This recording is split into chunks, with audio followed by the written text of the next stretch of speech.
Trump hasn't even admitted to starvation now. Does that change anything? Does that mean anything now? Like, what does that do? The fact that why would he admit to that? Have you discussed the crisis in Gaza and the terrifying? I have, and she thinks it's terrible, and she sees the same pictures that you see, and that we all see, and I think everybody, unless they're pretty cold-hearted or worse than that, nuts.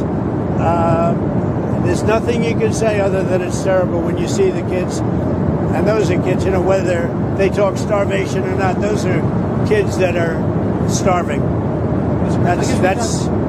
They are starving. And you see the mothers, they love them so much, and there's just nothing they seem to be able to do. They got to get them food, and we're going to get them food. Basically already called Milikowski a madman, said he didn't know what the F he was doing, stuff like that. Donnie pops off. We know that. But then he writes the check and he sends the weapons no matter what. Well, this is this is the part I'm making is you're allowed to say they're starving. You're not taking responsibility for them starving. You see that? So there's this element of if only Hamas would be more agreeable when they're in the negotiating table. It's too bad. Maybe they want to die. We heard Netanyahu say that too. I think they want to die. That's what it looks like to me. So it's okay to show that empathy, and it keeps people in line. It keeps people going, oh, our president cares. So the caring, right? This is the wearing the yellow ribbon, right? It's the feelings time. It's time for feelings, but nothing's actually getting done. With that, I think we'd like to get into this. I mean, I guess this is kind of the same transitional topic, but we've been this whole time trying to figure out, Steve, why certain people are allowed to say the G word, and other people are not. We saw this happen. And I think this is like total bizarro world where we have Marjorie Taylor Greene, the first Republican lawmaker to call Gaza crisis a genocide. I mean, we're seeing this now. This wouldn't be big news if everyone was doing this on the Democratic side. Then it'd be like, okay, she came around. But unfortunately, we have people like Bernie Sanders, who, let me just play this. If you guys haven't seen this one, this is Bernie's little demonstration. Israel has the right to protect themselves. We played this morning, man, and I don't like abusing the elderly, but I made an exception for Bernie this morning. We'd like you to abuse him again after this. we got to show this. If anybody missed this, this is Bernie's little demonstration of why Israel has a right to defend itself, and Hamas is the worst terrorist organization ever created on the planet in the history of humanity. Is a terrorist organization which began this war with a brutal terrorist attack on October 7th, 2023, that killed 1,200 innocent Israelis and took 250 hostages. Everyone agrees with that. The International Criminal Court was right to indict the leaders of Hamas as war criminals for those atrocities. And I think most of us agree with that. There is also, I believe, no disagreement as to whether or not Israel, like any other country similarly attacked, had a right to defend itself. Clearly, it did. Just starting a sentence with "there's no disagreement, everybody's aligned with," that's you're being dishonest right off the bat. How could you not at least acknowledge that people do disagree with that? I mean, so the fact that you're silencing that in the beginning, it always sets the table for a false argument. Well, let's talk about who disagrees with those numbers, right? The IOF disagrees with those numbers. Haaretz disagrees with those numbers. The Times of Israel disagrees with those numbers. Jerusalem Post disagrees with those numbers. Channel 12 disagrees in Israel, disagrees with those numbers. So Bernie is flat out lying, knows he's lying, and maybe doesn't know that multiple Israeli outlets have reported that not only was the 1,200 number exaggerated in terms of the damage that the Hamas fighters did, but in fact, many of those Israelis died at the hands of the IOF under the Hannibal Directive. And also, Steve, too, as well, the fact that he said everybody agrees that this war started on October 7th. No, it didn't. And no, it didn't, pal. I mean, he's just lying through his teeth. But we've seen this before with Bernie, even when he was running the first time in 2016 where he had a lot of support. We looked at him as the compromise candidate. And one of the reasons when it came to foreign policy and we thought he needed to get better, his whole language on Kosovo was very much similar. It was like, oh, we can't do this and then we can't do that. But this guy's a Hitler, and we have a right to. We need to have conversations about it, but we should still go along with the bombing. It's the same language from this guy for quite some time, and I think this is going to be even more devastating to him in the future. I mean, I already thought it was sticking a fork in him. Bernie's done, but this is just more of the same old. Shut the fuck up. He really does seem to be on a mission to wreck whatever legacy he'd built up. Completely at this point. And it's I mean, I'd say it's a shame, but he's made these choices consistently throughout his career. It's, I think, finally, like, more people are starting to see, who this dude really is, completely forgetting that, way back in the 90s when he was a congressional representative, he'd made a deal with the Democrats that, okay, I'll always back your play. Just let me run as an independent and don't primary me. Yeah. Yeah. Well, and that's a 32-year-old deal at this point. Yeah. So we're seeing the fruition of that. Sorry, Matt. Yeah, no. Just to be clear on this genocide, and I know we're just talking language and semantics, and maybe does it even matter? Does it even matter who says what if the policies remain, if we're still funding this crap? I mean, even AOC, I guess give her credit. She says the G word, but she still votes to fund, we have to give them the right to defend themselves, fund the Iron Dome. Just like, you would fund Nazi Germany as well, their right to defend themselves. Yeah. So it doesn't really make any sense at all. But just to be clear on language, because language is important. I found this just so people, if you want to be absolutely clear, the meaning of genocide, it's you guys can go type this in. It's this U.S. code 1091, and it gives these examples. I don't know if I can I blow this one up? Let's see. I can read this one. If you guys want to screenshot this, if you're watching at home, this is so if you guys want to use this as a template to define what genocide is, it seems that everybody that's voting for this type of funding right now is complicit in the genocide. So did everybody listen to Bernie's whole speech? Because it looked like he was setting the table for, like, okay, we agree that Hamas is a terrorist organization. They're the ones who started this shit. We agree that the international court should have put those guys. They're the reason they're starting this in the first place.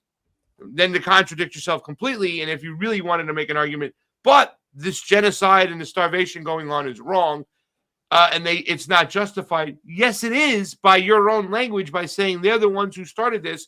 You're giving justified confirmation bias to everybody out there who wants to say it was Hamas who started this war. Israel has a right to defend itself. Now there's going to be casualties. The Palestinians shouldn't have supported Hamas. They deserve to die. You're actually saying that when you start off your whole argument that way. But, I didn't listen to his whole speech. So did he not say the G word as well, the whole speech again too? Is that what happened? I didn't listen to the whole speech, but I saw everybody online going, why can't you just call it what it is, you freaking clown? Marjorie Taylor Greene is doing it. He's never going to do it. If he's not doing it yet, he's never going to do it. They got him captured. There's no way he doesn't actually see it. He knows what he's doing. And I think that's the saddest part. And some of us, I think, because we tell the story, right? We tell the story to you guys watching. We tell you guys how we were captured and we realized that Bernie tricked us, and we gave him even a second chance in 2020. And we were fooled a second time. And we're not going to get fooled again a third time. But going back and telling that story, after everything we're seeing how he behaves, I'm starting to question how we even tell this story. What is the story again? That if he had some if he had a real purpose, a real intention of a real revolution, he would have gotten into office. He would have beat Trump in 2016. Then what? We don't think about that. What alternate universe is Bernie president and he behaves like this sick and twisted war psychopath that we've seen from every other Democratic president, every other Republican president? There really wasn't a pot at the end of the rainbow that we were not that we were deprived of. It never actually existed. He would be funding the Ukraine war, the proxy war. He'd be arresting protesters. He would be pushing censorship. He'd be saying that Hamas started this on October 7th. So there's nothing really. What is it that we even fought for? Well, I think the opportunities that existed and we talked about this the other day. Me and Steve had a conversation off camera about Jared Beck and that whole situation. That opportunity existed to at least kind of straighten out certain things, right? Like if Bernie had said, okay, I'm not going to run as a Democrat, I'm going to step out of this two-party duopoly, and then go after the idiosyncrasies, the negative stuff, the things about the Democratic and the Republican Party, and expose that even more, rather than the capitulation, because I think a lot of people are still doing the Bernie Sanders step, which is the capitulation step. Right now, they're talking about gearing up that Donald Trump is so bad that they're ready to vote in Gavin Newsom and AOC because they believe that this is the lesser of two evils. And that's what he did. He sheep-herded people. And just like Donald Trump sheep-herded people in the Republican Party, Bernie Sanders was a sheep-herder for the left. And I know Steve might agree with me there. Yeah, I years ago, I was running around telling people that Bernie's hip hop name was Sheep Doggy Dog, and that was his primary function. This is the great grift of the American electoral process, right? That you can have people that run a campaign of like high-minded ideas and big promise and hope and all this stuff, and then the moment they're elected, like the old Bill Hicks bit, where they're like, and then they take them to a room just outside the Oval Office, just off of the Oval Office, and they sit them down and they show them an angle of the Kennedy assassination from a film, or from an angle no one's ever seen before, and then they turn the projector off and go, do you have any questions? And the president says, just what you want my agenda to be. Yeah, that's it.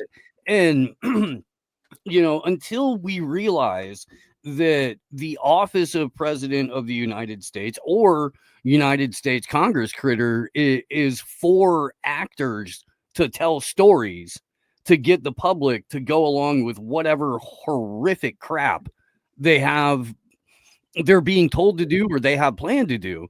We're going to continue to go through this cycle where we might get President American Psycho and Vice President, Sandy from Westchester. Or if you listen to Joe Rogan, maybe Hunter Biden. Maybe we'll get him instead of Gavin Newsom, because Joe thinks Hunter is smarter than his dad and has just as good a shot 2028 as any other Democrat. And then the flip side to that is, Peter Thiel's golf glove in JD Vance and whatever clown, Nicole Shanahan or whoever else that JD Vance would tap in order to be vice president. And that would be a fairly entertaining slog through whatever new political technocratic dystopian hellscape we're headed towards with either, Gavin Newsom and AOC or JD Vance and Nicole Sheridan. But it'll be like mirror opposites of each other, running against each other, being funded by the same people for the exact same purpose. Yeah. Well, not to beat up on Bernie anymore. Okay. One more beat up. Let's beat up on Bernie. One more before we move on. And this one caught our eye because Bernie was asked about Epstein and whether he well, you guys got to watch this for yourself, but it's very bizarre behavior. I don't think I've seen anything like this from Bernie. He goes on CNN, where I guess it's generally a safe conversation for him. He doesn't really get too much pushback on any of these shows, but he should have known Epstein would come up, maybe on the side. I don't know, but watch his body expression, his language here. Something weird is going on here. But yeah, see it for yourself. Here we go. Would you be okay with Congress giving her immunity to testify? That's what she wants. I haven't thought about it. I don't know the answer to that. No position. You're the first person who has asked me about it. Okay, well, when you have a position, will you let us know? You'll be the first. Senator Bernie Sanders, we always appreciate your time. Thank you so much. Thank you. Wow. That's it. Now, why would he not be prepared to answer a question about Maxwell? Why would he be looking at her saying, I haven't been asked that, so I don't have an opinion because no one's asked me. And then not only, she's like, if you get one, would you let me know? Oh, you'll be the first. I mean, it's so bizarre. It was a terrible follow-up. It should mean, don't you think you have a position on when it comes to elected officials who they don't get hired for their ability to come up with good follow-ups on the spot? Pasta, you know that. What's that? I said they're not getting hired at CNN for their ability to come up with a good follow-up on the spot. They're just not. Yeah. We're supposed to be happy that the question was asked. We knew we should know. Well, never mind. Never mind. Yeah. Bernie's taking this role as like, I don't know who these people are. I don't know what they do. I have nothing to do with it. I have no opinion. Jeffrey who? I've never heard of. I think I played checkers and dominoes with him back in Brooklyn. I knew Amari Epstein back in Brooklyn. We played high school ball together. Yeah, but yeah, no, the look on, he had panic on his face there for a moment. He really did. Like you could tell, like he was like, what do you just kind of hope, you guys, that there's like an invisible ghost that follows Bernie around everywhere he goes that only he can hear, and like every 15 seconds he's just like, you're a schmuck, Sanders. Like, because that's what I envision happens to Bernie throughout his entire life now, just haunted by maybe even a ghost of his former self. Yeah, just calling him a schmuck every 15 seconds. Let's just see that one more time, guys. Just for body language, just so you guys, because it's so weird. It's so weird. Just one more he time. looks like his wife just showed him his own phone. Yeah. Okay. So here's the face. So he doesn't know what's coming, but it's about to come. Watch the change in the facial. Here we go. Would you be okay with Congress giving her immunity to testify? That's what she wants. I haven't thought about it. I don't know the answer to that. No position. You're the first person who has asked me about it. Okay, well, when you have a position, will you let us know? You'll be the first. Senator Bernie Sanders, we always appreciate your time. Thank you so much. Thank you. Maybe he writes in, has his staff write in too as well. You know, it's interesting right now, Steve, because a lot of conversations about Epstein files, what they want to call them, documents, list. I don't know if there's an actual list just written out, but there is insider information that shows the clients, I'm sure, of the people who, the children were trafficked to. 275 children, I believe, have been compensated, or people have been compensated. Women, some men have been compensated on a civil case. I think that was through Deutsche Bank, JP Morgan Chase. So we know about 275 that have already been paid out, right? Yeah. So it's literally called the Epstein Victims Compensation Fund. Yes, the Epstein's Victims Compensation Fund. So we know this 275.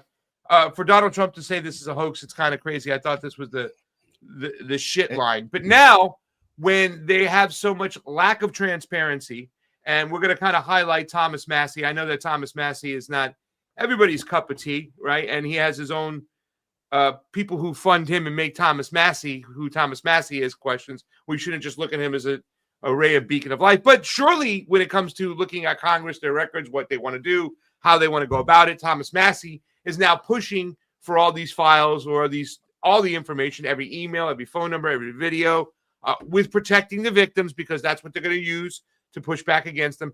Thomas Massie's getting pushback. We have Speaker Johnson now calling recess early and trying to stain what Thomas Massie's doing and push forth his own bill. Why? Because Representative Mike Johnson is also an Israeli cuck, and he's going to protect Israel no matter what. Take a look. The Massey and the Kana discharge petition does not have adequate protections. For example, in the way that it was drafted, they cite that they don't want child abuse, sex abuse information uncovered, but they cite the wrong provision of the federal code, and so it makes it unworkable. It requires the DOJ to release grand jury testimony. They are prohibited by law from doing so. So it is not the right approach. There is another approach out there. The House Republicans on the Rules Committee have a resolution that is well drafted, that is thoughtfully drafted by lawyers that would make this workable. That's the approach. We have to protect the innocent. We'll do it at all costs. They do say that they want victims' names redacted, though, just to be clear. Let me move on to Ghislaine Maxwell. Yes, but their language doesn't adequately produce that. Yes, go ahead. Okay, yeah. Let me move. The Massey and you can see the two-step. Why? Because let's go through the thread here. It put up the Thomas Massey thread. Got it. Yeah. Because they want a shield. So let's go through the thread. It says Speaker Johnson claims. Do you want to make a comment before we go through the thread itself? I would just like to say, if anybody wants the actual Epstein list, or as close as you're ever going to get to it, One Nation Under Blackmail by Whitney Webb, the second volume in particular, gives you a very, very good idea. Yeah. So it says right here, it says, let me go to the top. It says, Speaker Johnson is making false claims about the discharge petition that seeks to force the House vote on full release of Epstein files. Let's set the record straight with this thread. He says, claim the Massey Kana, and it's kind of interesting. He's working with Ro Kana here. Discharge petition does not have adequate protections for victims. False. Section 1 of the permitted withholding provides explicit protections for the victims. And it's right there. You know, it says the attorney general may withhold or redact portions of the record that contain personally identifiable information of the victims or victims' personal or medical files and similar files to the disclosure of which would constitute a clearly unwarranted invasion of personal privacy. So it's there. Claim that this was claims in the way that it was drafted. They cite that I don't want the CSAM uncovered, but they cite the wrong provision of the federal code.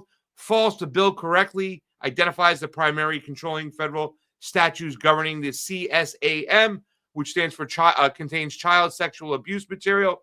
It's there, so they know it's protected, that the people are protected. Claim the bill requires the DOJ release of grand jury testimony. They are not prohibited by law from doing so. Fault. The bill does not require the DOJ to release the grand jury testimony, nor does it attempt to override federal rule or criminal procedure.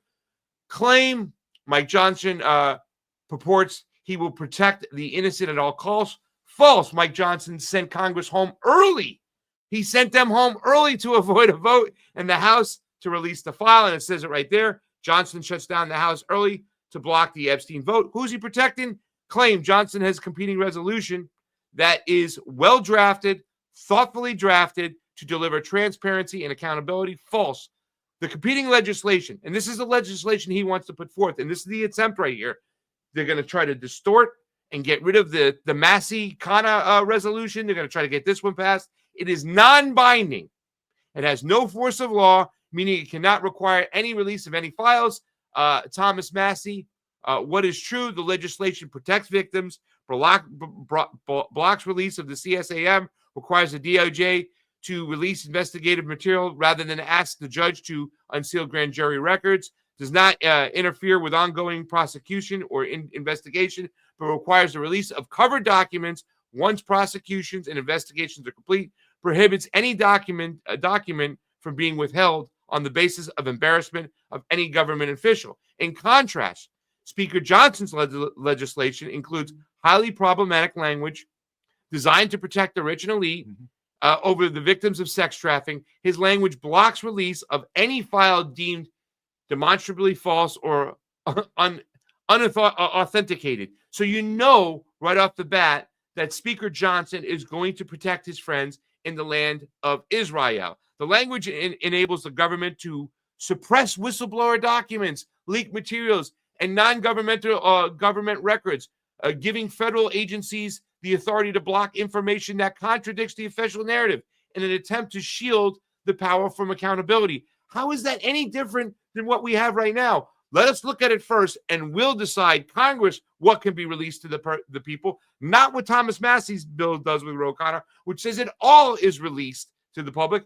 Who determines what is false? Is a statement deemed false if it contradicts a government narrative? What if it is disputed but not disproven? The government could label whistleblower documents, leaked materials, or non-governmental records as unauthenticated to suppress them simply because of the lack of official verification. Conclusion, our legislation is well drafted, legally binding, and protects the victims. The Speaker's placebo resolution is not legally binding and includes internal loopholes to prevent the files from being released. Your thoughts, Steve, when you see this right now? You obviously know who Speaker Johnson is going to protect. You see what he's trying to do right now. Massey is not the cleanest guy in the world, but I think he's one of the better congressional members, and at least he's trying to put something out where there's transparency for the people, and they could probably match it up with Whitney's book and see what's going on. Your thoughts? I mean, in an ideal scenario, yeah, I don't think that it's designed to do that. It's not that I have a low opinion of Thomas Massey as an individual. You know what I mean? Like, I don't, but he's a member of the mafia. Yeah. He works for one of the most corrupt criminal organizations in existence. And you know, there's a couple of questions about his wife's passing and stuff like that. I don't know if you want to get into that or not, but for the most part, he spent the first like 8 years of his congressional career not making a single wave and barely making a peep about anything. He got a bit of the spotlight during the lockdown period. Yes. And sort of emerged as like a, you know, congressional equivalent of Rand Paul. They're both from Kentucky. They both, you know, kind of have like similar libertarian-esque leanings. Probably Massey a little bit more than Rand Paul. And they're just, to me, Massey is this generation's like knockoff Cynthia McKinney. Yeah, you know, that's Cynthia a good McKinney, analogy. huh? That's a great analogy. Yeah, it's a knockoff. I think that, you know, I mean, you and I, Pasta, we both talked to the wise and powerful Cynthia McKinney, you know, a few times over the years and stuff like that. And I really like, as far as Congress critters go, like that's the one individual that I really do kind of maintain a modicum of respect for her service. She's an awesome person, you know, but actually what she actually did in Congress is commendable as far as that goes. Massey seems to get like just up to the door, but won't kick it in. And, you know, to bring it back a little bit earlier, we were talking about Marjorie Taylor Greene. I think that's the same sort of counter narrative operation, because in order to get people engaged in the political process, there's either got to be hope or there's got to be an enemy. And sometimes you get both, you know, and that's when it's really magical, when you can get people high on the hopium while actively fighting a perceived enemy. And I think that Massey and Marjorie Taylor Greene represent that sort of pushback that Trump's base certainly has. Yeah, this is all but fractured the MAGA movement, the Epstein thing, definitely. You know, a lot of other missteps, and, you know, Stargate and $500 billion in mRNA cancer shots, the courtesy of Larry Ellison and Sam Altman and SoftBank, and, you know, continuing the Ukraine war, the fully green lighting the genocide, and all of the other things that Trump has done, giving the U.S. seed stock, potentially hasn't happened yet, but over to Monsanto. A lot of the things that Trump has said he was going to do as far as like agriculture, Trump and Bobby said they were going to do with Maha, has turned into Maha. Sucker. That's what Maha has turned into. And I mean, you know, they're pushing back on fluoride now. We just had a brilliant gentleman named Jay Sanders who runs social media for and does the website for Fluoride Action Network. And he's just a walking encyclopedia on all of this stuff. And really, you know, I mean, he and I were sitting at lunch 8 months ago because he lives right down the road from me. You know, kind of not arguing really, but just going back and forth, you know, over the whole Maha thing and what Bobby may do when he gets you know, all this kind of stuff.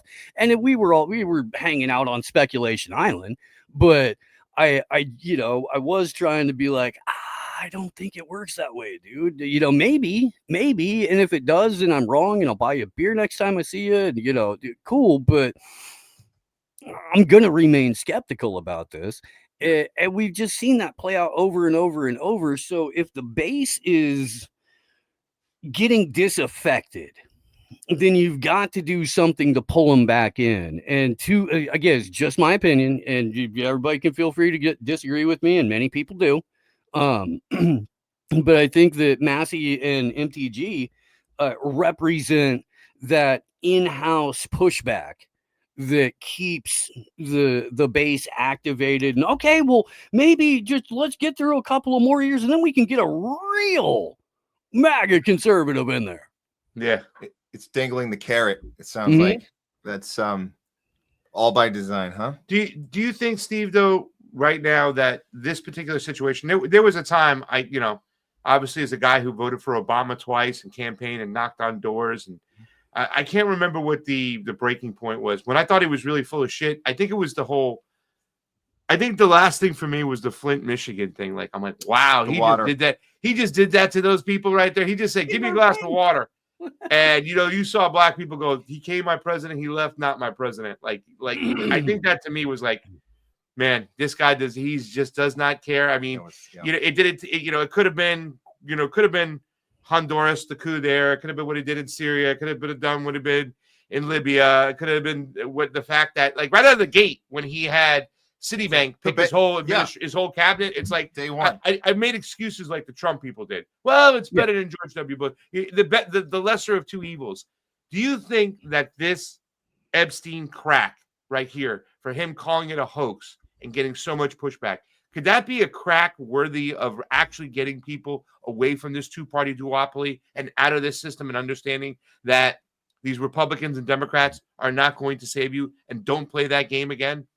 I mean, 12-year-old idealistic Steve might say yes, but I remember how people act during midterms, and all you have to do is like shake the specter of a potential president AOC in front of people, and they'll forget completely everything that they were mad about 5 minutes ago. And we really, I mean, I think more people now see through the nonsense than at any point in my lifetime, which is very encouraging. But at the same time, it really does take just one jump scare, and most of these people are right back on the bus.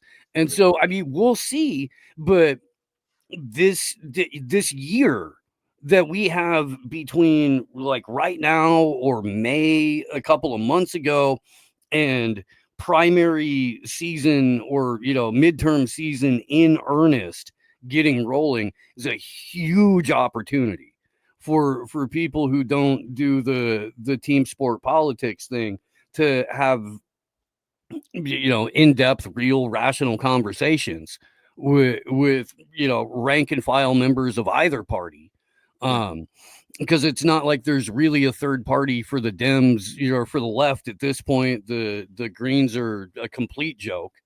PSL is a limited hangout in like 3 counties, but it's not like they have a national presence or anything like that. The Libertarian Party sold out its entire membership for probably 20 years to Donald Trump in exchange for Ross Ulbricht's freedom. And if you're, not really a functional limited hangout third party anyway, it probably is a good trade. It probably is. But they're toast. They're done. You're never going to see, and as far as I'm concerned, you're never going to see anything from the Libertarians again for at least 12, 15 years. I would say from the analogy of the Obama years, and it's not nothing against us other than the fact that it took us so long to wake up. I think we didn't have these abilities to connect on social media back then. Twitter was around, but the only people using it was like Ashton Kutcher and Shaq. But like now, like so calling out Obama was hard for us then. We should have been looking closer. We should have been way more vocal about it. But like Craig mentioned, MAGAs, make no mistake, they're being vocal right now. They're not waiting till after Trump's done with his second of the 4-year stint. Like they're doing it now. So maybe not so much about what third party is going to attract everyone, but maybe just about saying, hey, I'm out of this uniparty. I'm out of this duopoly, this fake thing that was fed to me, that there was somebody fighting for me. And now we can see like the Epstein is as clear as day. They're all in on it and we're done. Do you think we could take advantage of that conversation now as opposed to later? And before we figure out the third party to go to, just say, hey, there's enough people saying we're done. You can't make us vote for you anymore. We see what's going on behind the curtain and we can't unsee it now. Yeah. Let me put a cherry on top of that, because I have so much, this question right here, in which he's talking about. Years ago, I asked Jason Berman, well, all this crap going on that you just pointed out that Steve and I have been talking about, Steve said the optimistic 12-year-old might be back there and say there's hope, but right now we see what's in front of us. And to avoid the labeling of just Steve's just a black pillar, like they call Whitney Webb a black pillar and whatnot. When I asked Jason Burmis what now. He said, eat chicken wings and beer and drink beer, right? In other words, get out there, get with other people, have conversations, whatnot. People ask me that same question. That obviously I do a show on WBAI, talk a little bit more to the mainstream and the regular folk out there, people who might not be as well educated on the things we're talking about because they're paying attention to reality TV and sports. But I say to them when they ask me, I said, well, I don't know what to do moving forward, but I can tell you the first thing that we need to do right now is the recognizing that the system in front of us, that we need to stop playing into it, because it's a system that wants to see us all dead. They don't care about us, all of us across the board. What is the solution moving forward? I mean, I usually say grow food and make bullets, and I believe that. I do. But also, we do have a pretty unique opportunity right now where we're about to become even more poisoned by our food on the industrial level. On the large scale ag level, they're spraying synthetic RNA onto every green leafy vegetable imaginable, getting ready to. Again, Monsanto may get control of the entire seed stock. So while you can take all of the steps possible to extricate yourself from the people who hate you and want you dead, as Charlie Robinson puts it, because it's true. They do hate you. They do want you dead. If they can squeeze money out of you on the way, great. But they print it and it's imaginary in the first place. So it doesn't really matter unless it's being used as a mechanism of control. Not to them. The money doesn't matter. The vast majority of their wealth is all on paper anyway, and all in stock options, and none of it's theirs. Really, it's a family trust. They truly own nothing and they're happy. Nothing's in their name, all that kind of nonsense. But we can do all of those things too. And we can use their own legal system against it by doing it. And if you have property, bury a relative on it, because now it's a cemetery and it's harder for them to take. There are little hoops that you can jump through in order to secure yourself a little bit. Don't be chronically online. You can do that, turn the freaking phone off at a certain hour of the day, dump your brain out. And wake up a little bit happier. Replenish your magnesium while you sleep. We had a great panel with the Independent Media Alliance right before I got on here, and we were talking about a lot of this stuff. So it is kind of fresh in my head here. But yeah, I mean, things as simple as reminding yourself that mass media is propaganda. It's designed to elicit a severe emotional reaction from you, and you don't have to play that game because that's a fake game designed by people who hate you and want you dead. You could check out. Every time that we do Third Eye Carnival, I'm like reminded in 3 dimensions just how easy it is to get together, to get along, to offer positive solutions, to eat good, clean food, and to generally have a form of fellowship or camaraderie with people that doesn't come with a heavy price tag, doesn't come with selling your soul to go carry a gun for a banker's war, doesn't come with any of the trappings that keep you glued to the existing system. So I know we can do it. It's making a conscious decision every single day to go, what's one more tiny step I can take to be a little bit more self-sufficient, a little bit more autonomous. I know that personal responsibility is like a negative phrase for a lot of people, on the left of the political spectrum, but the government, especially this one, is an illegitimate entity that only perpetuates itself through extortion and theft and violence, and wishing for a better person to go inside that system It's not going to change that system. Not participating in that system at scale is going to change that.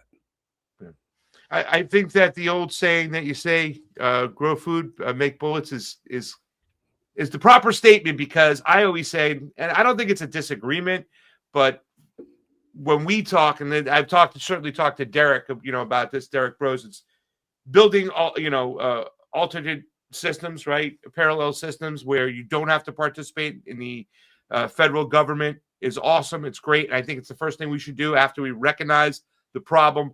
But I do believe that if we don't change the power structure, they'll come hunting for us and they'll never let us exist. So the make bullets part is the to be continued, how we figure that part out. Steve, let us know whether you got a Third Eye Carnival next. Let us know who's going to be there making cocktails and talking on some panels with you, and how people can get involved and where they can watch the show, donate to independent media, and help you on out. Please let us know. So the fall Third Eye Carnival is in El Paso, Texas. October 17th through 19th.